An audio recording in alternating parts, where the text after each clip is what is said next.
जो हुसैनी काफिले में थे शरीक, कहते हैं अत्तार सारों को सलाम।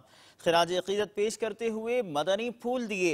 अपने सुन्नतों भरे बयान में निगराने मरकजी मजलिस शूरा ने, जो आलमी मदनी मरकज फैज़ान मदीना बाबुल मदीना कराची पाकिस्तान से मदनी चैनल पर बराह रास्त टेलीकास्ट किया गया, बुजुर्गान दीन के अस्माए मुबारका जो निस्बत के साथ रखे जाते हैं, इन्हें पुकार कर बुजुर्गान दीन की याद आती है। मोहब्बत सहाबा व अहले बैत का जज्बा देने वाला बयान मुख्तसरन आप भी देखिए।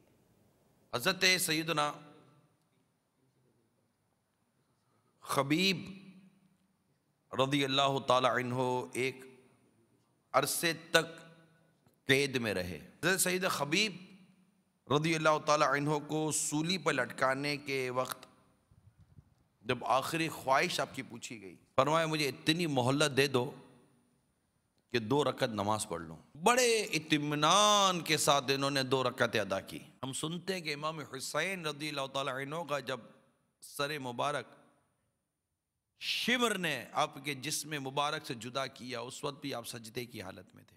शहनशाह विलायत अली उल मुर्तज़ा शेर खुदा कर्रमल्लाहु ताला वजुल करीम का भी नमाज का मामला था, और मेरे आका फारूक आज़म रज़ी अल्लाह ताला अन्हु तो फजर की नमाज पढ़ा रहे थे जिस वक्त आप पर हमला हुआ।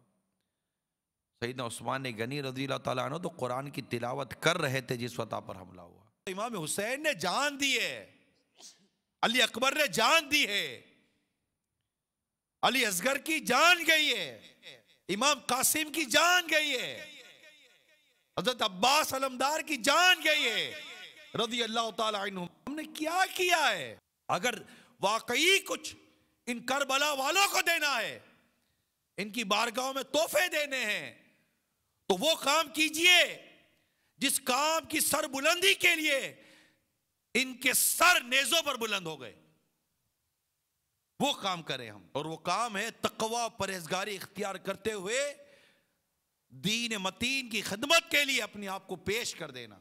और आज ये तारीख लिखकर, ये तारीख याद कर कर नियत करता हूं कि मेरी कोई नमाज आज के बाद कज़ा नहीं होगी, और आज की तारीख से लिखता हूं कि आज तक मेरी जितनी नमाजें कज़ा हुई है इन सबको अदा करूंगा मैं।